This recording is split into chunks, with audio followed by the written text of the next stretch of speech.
Bonsoir, bonsoir à tous et à toutes. Shalom, shalom. Shalom à tous nos frères et sœurs qui connaissent notre Seigneur et Sauveur Jésus-Christ. Shalom à ceux qui ne le connaissent pas non plus. J'espère que vous serez bénis par ce message de ce soir. Un message qui libère, un message qui vraiment va vous décharger de beaucoup de fardeaux. D'accord? Car très important, c'est un message qui nous concerne tous d'ailleurs.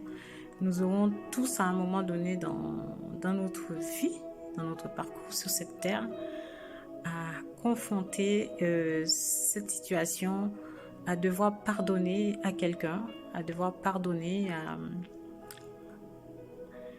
à quelqu'un qui nous est cher ou qui nous est loin, mais qui nous a blessés, qui nous a peut-être mal compris, mal interprété et qui peut-être même a dépassé ses limites dans ses interactions envers nous et qui nous a profondément marqués par son comportement, qui nous a blessés, qui nous a peut-être trahi notre confiance, qui nous a volé peut-être notre innocence, d'accord? Nous aurons tous à un moment donné à confronter cette situation, à devoir pardonner aux autres. Alors ce message concerne le pardon. Le pardon. Car il est très important d'acquérir, d'accord, d'acquérir ce fruit du pardon, le pardon. Car je pense que dans tous les domaines de notre vie, on a et on aura à pardonner. Voilà. Pourquoi? Malheureusement, on aura à le faire peut-être très souvent. Car nous sommes que des êtres imparfaits. Car nous côtoyons des êtres imparfaits. Des êtres humains imparfaits. Des êtres humains faillibles. Des êtres humains sans fondement parfois. Des êtres humains vides. Et nous-mêmes, peut-être, nous le sommes, d'accord? Si ce n'est pas notre papa Yoshua, Jésus-Christ, qui nous façonne à pardonner, qui nous façonne à être nous-mêmes stables dans nos émotions, dans nos façons de nous comporter, dans notre façon de nous comporter, nous devenons nous aussi des êtres à pardonner et nous blessons inconsciemment, d'accord, les autres.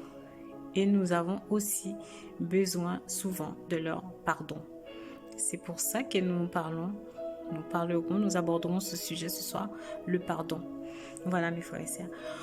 Jusque-là, je vous demanderai toute votre attention afin d'écouter le message, car je vais le répéter encore une fois, nous sommes sur la chaîne Le Chemin, la Vérité et la Vie. Donc le chemin, Jésus, il a dit en Jean 14, verset 6, « Je suis le chemin, la vérité et la vie. » Donc, je ne suis qu'un instrument dans ses mains qu'il utilise pour transmettre le message, son message. Un message, bien sûr, qui a du vécu. Car ce que je dis, ce que je prêche, ne sont pas des fables. Ce ne sont pas des histoires que j'ai écoutées, mais ce sont des histoires que j'ai vécues. Des histoires, des situations que j'ai dû surmonter, traverser et bien sûr vaincre. Car pour être là aujourd'hui, pour pouvoir raconter mon expérience, pour pouvoir témoigner de mon expérience, de ma grâce d'être là, c'est parce que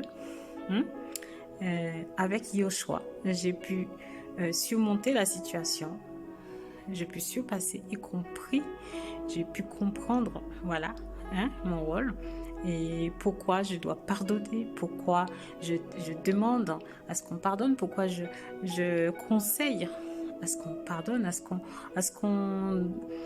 qu'on s'équipe de cette arme si précieuse qui est le pardon.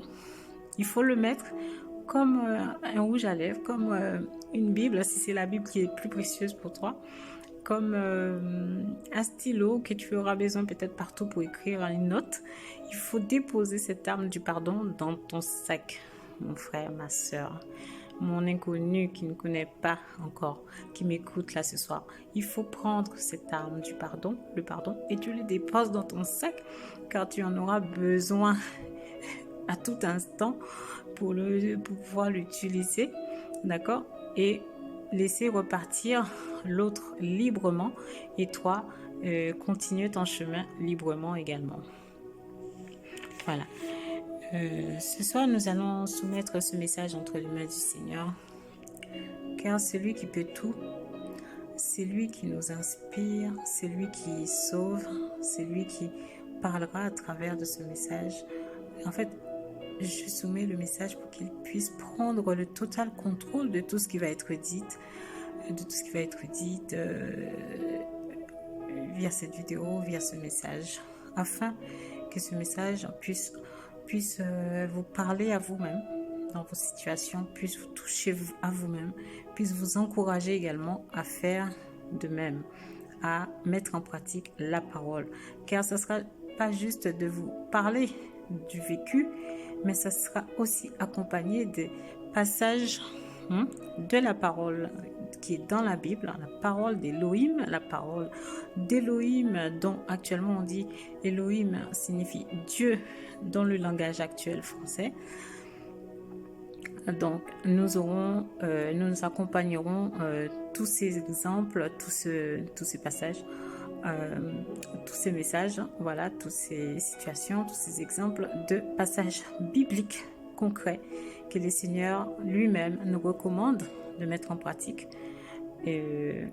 pour pouvoir, encore pour nous, pour pouvoir être libre, d'accord? Pour pouvoir être libre, mes frères et sœurs. Père Adonai, nous te soumettons, Seigneur, ce message ce soir. Nous prions, Seigneur, qu'étant assis sur ton trône, grand être suprême que tu es, le je suis que tu es, tu nous as transmis tellement de principes, tellement de belles principes et des principes très importants pour nos vies. Nous prions que ce soir tu puisses, Seigneur, nous inspirer, Seigneur, ta pensée sur le sujet du pardon. Nous prions que tu puisses, Seigneur, prendre le total contrôle de ce message et que tu puisses, Seigneur, libérer ton peuple à travers ta parole. À travers ta parole qui est esprit et vie. À travers ta parole qui libère.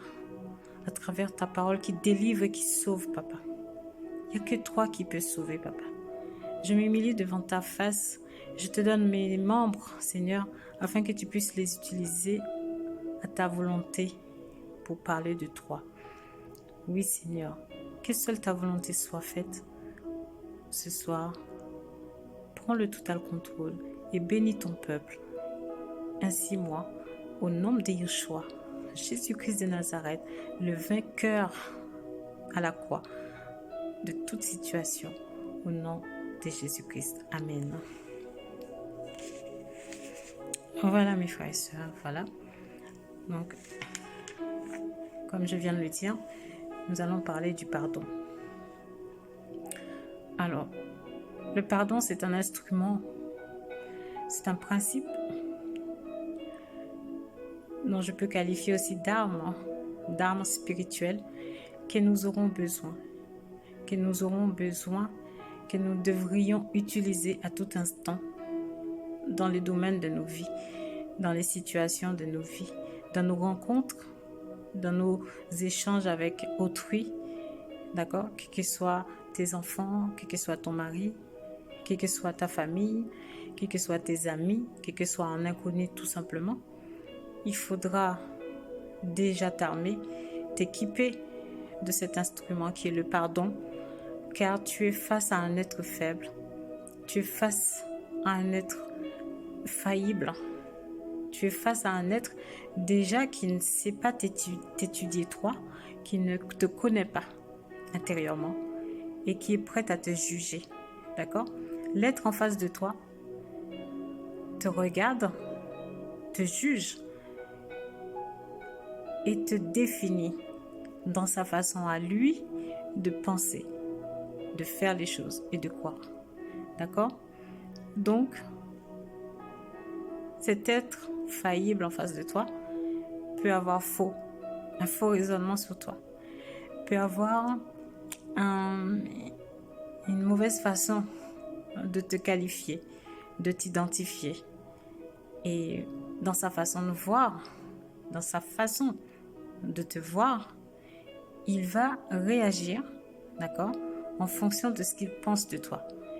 Et c'est là que, comme tu n'es pas compatible à ce qu'il pense de toi, à ce qu'il fait, d'accord, à ce qu'il a déduit que tu es, il va réagir d'une façon peut-être qui va te blesser, toi, qui fait que tu vas être déçu.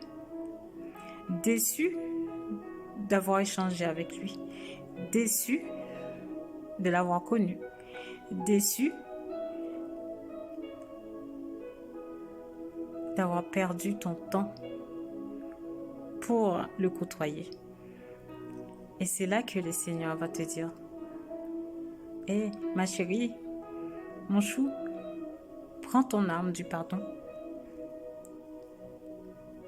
et sans hypocrisie, parle dans le calme à ton frère, parle dans le calme à ton prochain et dis-lui qu'il t'a blessé. Et là, prépare-toi à le pardonner, d'accord? Qu'il le reconnaisse ou pas sa faute. Prépare-toi à le pardonner. Prépare-toi. Tu vas me dire, il y a des situations que je ne peux pas pardonner. Non, ce qu'il m'a fait est trop grave. Ce qu'il m'a fait, c'est trop humiliant. Ce qu'il m'a fait est impardonnable. Je sais ce que tu ressens. Au moment où je te parle, j'ai vécu ces situations et j'ai dû pardonner pour être devant toi aujourd'hui. Donc, effectivement, il y a des actes qu'on commet vis-à-vis de toi, de ta personne, qu'on peut qualifier impardonnable, qu'on peut dire c'est trop difficile de pardonner. C'est pas facile, on va être vrai. Ce n'est pas facile de pardonner. Mais pourquoi il faut pardonner? Pourquoi d'après toi? Pourquoi d'après toi qu'il faut pardonner? Eh bien tout simplement parce que toi, si tu t'examines toi, d'accord? Si tu retournes la situation vers toi, vérifie tes actions. Dis-toi que tu as aussi blessé inconsciemment ou consciemment. Dis-toi que tu as fait des choses graves aussi à d'autres, que tu aurais aimé qu'ils te pardonnent. Dis-toi que lorsque tu avais commis ces actes, est-ce que tu voulais le faire? Est-ce que c'était pas parce que tu avais un manque de maturité tout simplement? Est-ce que c'est pas parce que tu ne connaissais pas l'autre suffisamment? Est-ce que c'est pas parce que aussi ce que tu ne voulais pas faire, tu l'as fait? C'est pas parce que tu voulais le faire, mais tu l'as fait. Parce que tout simplement, tu restes un être cher et faible. D'accord? Il n'y a qu'un seul qui soit bon, qui soit parfait, qui ne commette pas de faute. C'est Jésus-Christ, Yoshua Hamashiach, celui qui est venu, qui a donné sa vie à la croix. Si Jésus-Christ était faillible, si Jésus-Christ avait péché, son acte serait nul. Son acte à la croix n'aurait pas de valeur. Mais c'est parce qu'il était parfait. Parce qu'il était le seul parfait qui pouvait nous racheter à la place d'un autre être parfait qui a perdu l'autorité. Dans le jardin d'Éden, c'était Adam, qui a perdu l'humanité, qui a causé la perte de l'humanité. Adam, depuis le jardin, d'accord? Et il fallait un autre être parfait pour racheter l'humanité, pour payer tes dettes. Si Jésus-Christ n'était pas parfait, il n'aurait pas pu monter à la croix. D'accord? Donc, dis-toi que le seul être parfait dans l'univers qu'il y a eu sur cette terre qui a marché parmi nous, c'était Jésus-Christ. Donc, prépare-toi à t'armer de cet instrument. Pardon, le pardon, afin de la donner généreusement et sans regret. D'accord? Car tu vas libérer. En faisant cela, tu libères ton prochain et tu te libères toi-même. Tu vas lui permettre à ton prochain de se remettre en question et de s'améliorer et de demander pardon à son tour à quelqu'un d'autre et de pardonner à son tour à quelqu'un d'autre. D'accord?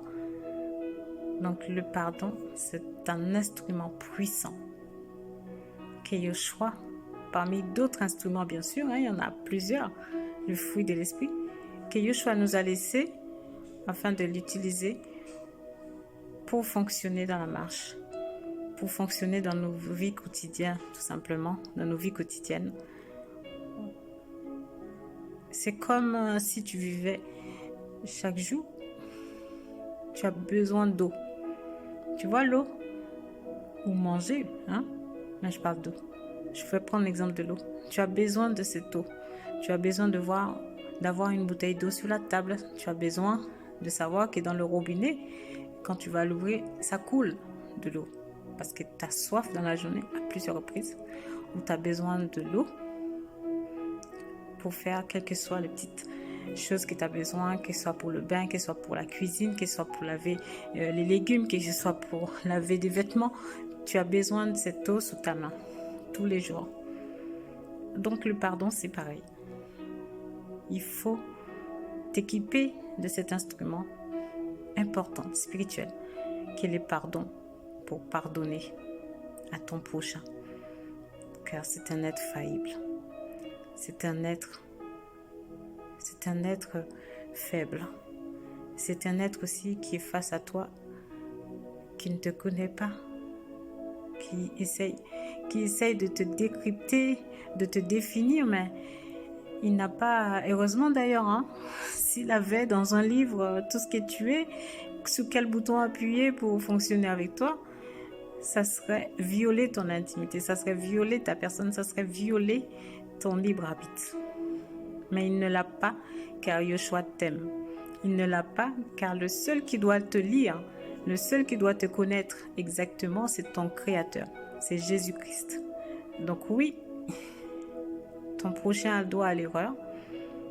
Tu dois être prudent face à lui. Tu dois être prudent dans tes relations. Tu dois être prudent dans tes échanges. Tu dois être prudent pour toi-même et pour ton prochain. Car toi aussi, tu peux le blesser. Toi aussi, tu peux te comporter d'une manière qui l'empêche de t'aimer, qui l'empêche d'avoir confiance en toi, qui l'empêche de t'approcher, qui l'empêche de te voir tout simplement. Toi aussi, tu peux commettre ces erreurs-là. Donc, prépare-toi à pardonner et prie pour que l'autre trouve la force de te pardonner. Sur ce, on va prendre quelques exemples. Je ne vais pas rester longtemps. Je pense que tu comprends tu comprends ce que je raconte quand je parle de pardon. Nous allons appuyer ce message par des exemples comme dans Matthieu. Voilà, on va prendre le passage de Matthieu 6. D'accord? Excusez-moi, je vais chercher le passage. Matthieu 6.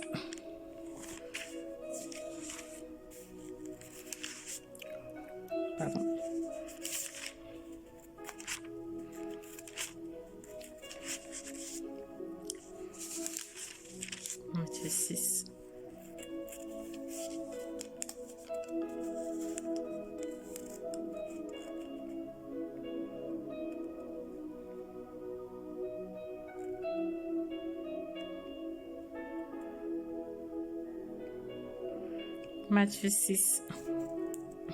D'accord. Alors, Matthieu 6 concerne la prière modèle que notre Père Yoshua nous a laissée afin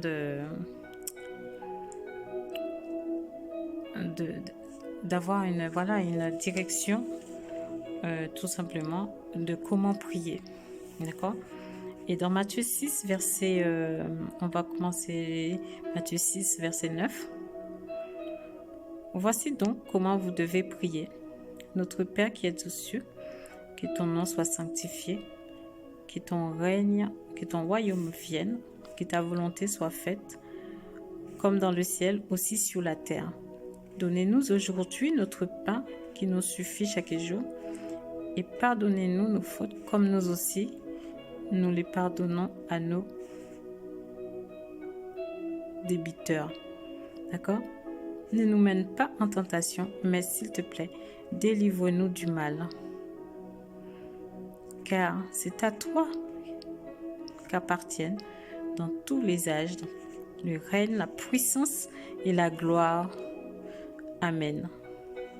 Car si vous remettez, le verset 14, car si vous remettez aux gens leurs fautes, si vous pardonnez aux gens leurs fautes, votre Père Céleste vous pardonnera aussi. Mais si vous ne pardonnez pas aux gens leurs fautes, votre Père ne vous pardonnera pas non plus vos fautes. Voilà, mes frères et sœurs. Ce que le Seigneur nous recommande de faire en Matthieu 6, dans la prière modèle. Un instrument très important qui s'est chargé d'inclure dans la prière. Il l'a mentionné à plusieurs reprises, car c'est très important de pardonner. Sinon, tu vas faire quoi si tu ne pardonnes pas? Si tu ne pardonnes pas, tu laisses des portes ouvertes à l'ennemi dans tes pensées contre ton prochain. Il va te bombarder de mauvaises pensées contre lui. Il va augmenter sa faute dans tes pensées. Il va l'amplifier et il va t'envoyer l'envie de te venger. Il va t'envoyer l'envie de le haïr. Il va t'envoyer l'envie de le détruire. Et pourtant, ça ne vaut pas la peine. Car ton prochain est peut-être innocent, même dans sa propre faute. Car ton prochain peut-être même a déjà regretté sa faute envers toi. C'est juste qu'il ne trouve pas la force peut-être de venir et de te dire pardon.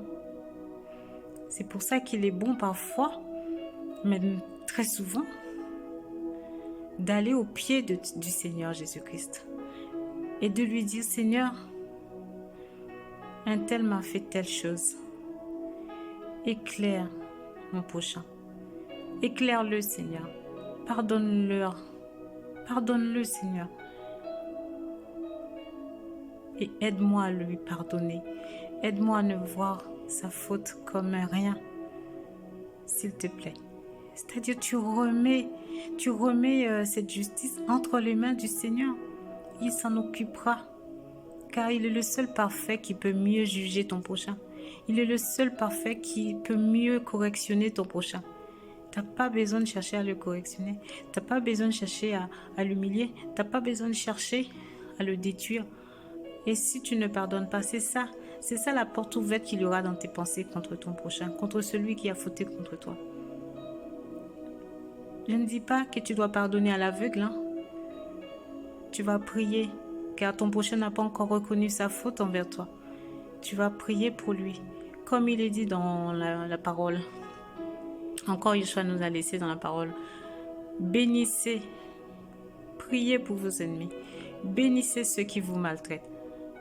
Pardonnez. Priez, bénissez. Pardonnez. D'accord? J'aurai l'occasion de chercher le passage.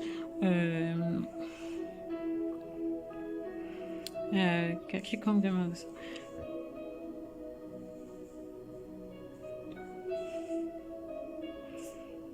D'accord?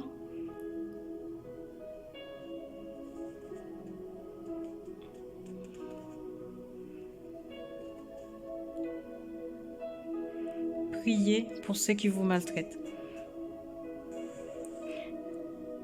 J'aurai le temps de chercher le passage dans une autre vidéo, d'accord, dans une autre vidéo. Donc, vraiment, je te conseille, d'accord, de bien noter ce message. Prépare-toi à pardonner. Faites ce que tu aimerais qu'on fasse pour toi. Est-ce que toi, lorsque tu fais une faute, je ne sais pas si tu as vécu la situation, ou toi qui es marié, ou toi qui a un meilleur ami ou une meilleure amie, vous êtes obligé de vous côtoyer très souvent. Et tu vas voir que parfois, dans tes agissements, dans tes actes, tu ne les contrôles pas. Tu vas faire sans cesse quelque chose que cet ami ou ce conjoint n'aime pas. Pourtant, tu sais qu'il ne l'aime pas, mais tu le fais. C'est pas parce que tu veux le faire. C'est pas parce que vraiment tu veux blesser ce prochain. C'est parce que c'est dans tes habitudes, ta manière, d'accord? Parce que tu es un être faible, tu recommences cet acte et hop, il te reprend, il te dit, tu vois ce que tu as fait?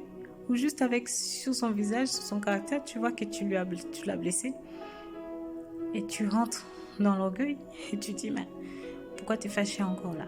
Tu vois? Ça sert à rien. Donc prépare-toi à pardonner parce qu'au moment où tu as commis cette faute, tu n'étais pas dans ton vouloir de blesser ton prochain. Je ne pense pas. Sinon, si tu l'as fait dans ce sens-là, pose-toi la question, c'est pas gentil. Je te le dis déjà, c'est pas gentil.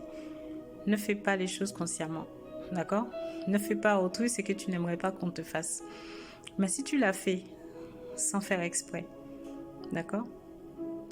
J'en suis sûre, au plus profond de toi, tu aimerais qu'il passe l'éponge sur ta faute, qu'il te pardonne déjà, bien avant que tu le lui demandes même, qu'il ferme les yeux sur cette faute. Alors c'est là que le Seigneur dit, tout ce que vous voulez que les gens fassent pour vous, faites-le de même pour eux, car c'est la Torah et les prophètes. D'accord?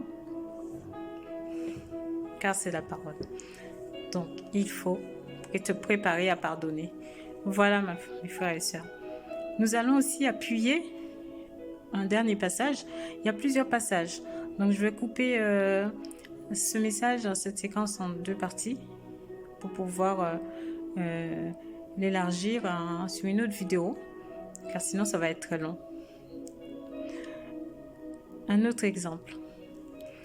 Nous avons un exemple dans la parole où un disciple de Yeshua, Jésus-Christ, lui demande, mon Père, combien de fois qu'il faut pardonner la faute de nos prochains? Combien de fois on doit pardonner? Imagine que je viens de pardonner à mon prochain. Là, ce matin, il était 8h. Et vers 10h, il recommence.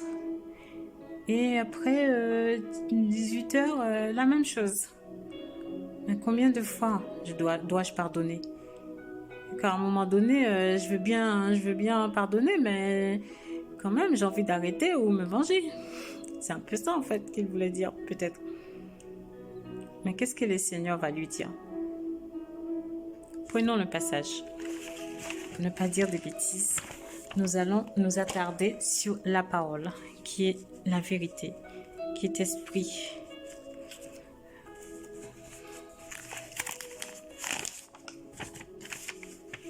Alors, nous allons trouver ce passage dans Matthieu 18, 21 à 33. D'accord? Matthieu 18.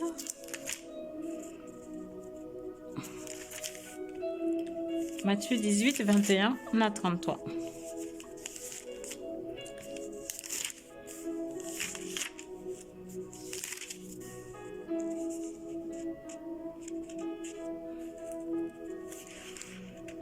Alors, excusez-moi, je suis en train de chercher.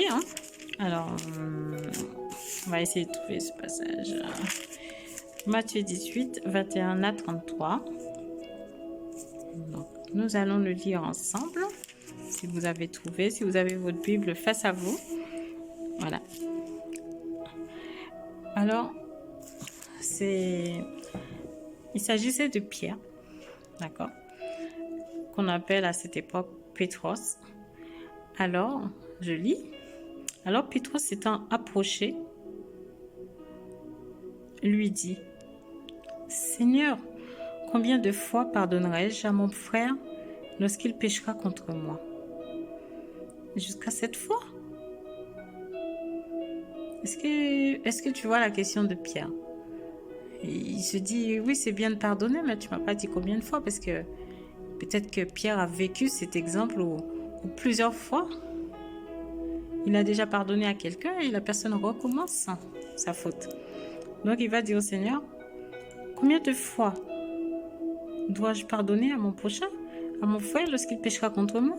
Est-ce que c'est jusqu'à 7 fois? Bon, Pierre a pris le chiffre 7.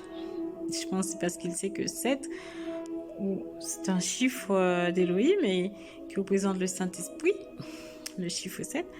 Bon, je ne vais pas dire le Saint-Esprit, mais souvent le chiffre 7 est employé dans la parole. Les 7 chandeliers, les 7 églises, je crois. Il y en a 7. Il y a pas mal de 7. Donc, Yeshua va lui dire au verset 22, Yeshua lui dit, Jésus-Christ, je ne te dis pas jusqu'à 7 fois, mais jusqu'à 70 fois 7 fois.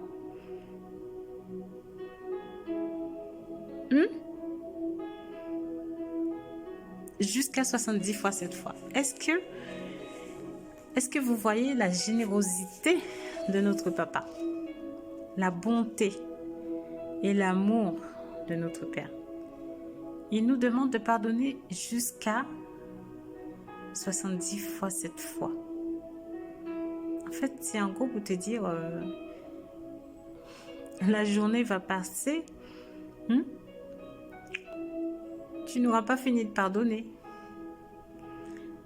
Car tout autant que ton frère, ton prochain, vient vers toi et te demande pardon, tu dois lui pardonner généreusement.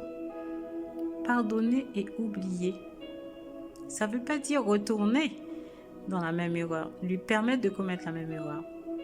Mais tu pardonnes et tu avances. D'accord? Car tu dois te rappeler que si c'est moi, j'aurais aimé qu'il me pardonne aussi. Donc, autant me lui pardonner. Et en plus, s'il est sincère, pourquoi le condamner? Pourquoi le condamner? Nous sommes plus faciles à condamner les autres qu'à les permettre d'avancer, qu'à leur donner la chance encore de s'améliorer. Pardonner à ton frère lui donne une chance de s'améliorer, une chance de se rectifier, une chance de devenir meilleur, une chance de reconnaître ses torts, une chance d'aimer aussi les autres, parce que tu l'as aimé en pardonnant. D'accord? Et je voulais vous expliquer un truc. Pourquoi il faut pardonner? Pas seulement parce que tu aimerais qu'on te pardonne toi aussi, mais parce que si tu regardes dans ta vie quotidienne, si tu regardes dans toutes tes démarches, dans toutes tes actions que tu entreprends, même là tu veux sortir, tu vois les galères qui s'affrontent à tes projets. Tu vois les galères qui te confrontent en fait. Dans la vie, à toutes les secondes, on rencontre des galères, des misères. Et chacun son lot, d'accord? Chacune son lot de galères, son lot de problèmes. Donc n'en rajoute pas plus. Sois toi quelqu'un de bénédiction. Bénis ton prochain en le pardonnant. D'accord? Il en a déjà assez sur le dos. Sa charge est déjà trop lourde. Il faut qu'il aille déjà se décharger au pied du Seigneur. Et peut-être qu'il ne connaît pas encore le Seigneur. Peut-être qu'il ne sait même pas encore comment se décharger. Donc si toi tu le sais, t'inquiète pas. Pardonne à ton prochain. Sois un instrument, un objet de bénédiction. Sois une rencontre de bénédiction. un prochain de bénédiction. Participe à sa bénédiction. Pardonne-le. Et dis-lui, s'il te plaît, ne recommence pas. Car tu m'as blessé. Car je comptais sur toi. Car je t'ai aimé. Et je ne voulais pas qu'on en arrive là. D'accord? Le pardon, ça libère. Le pardon, ça te permet de rentrer dans une atmosphère positive. Le pardon, ça ferme la porte de tes pensées à l'ennemi contre ton prochain. Le pardon, ça te rend plus heureuse. Tu es plus heureux. Et si tu pardonnes à ton prochain, ton Créateur, ton Père qui est dans les cieux, Jésus-Christ te pardonnera tes fautes aussi. Car il sait que tu es faillible. Il sait de quoi il t'a fait.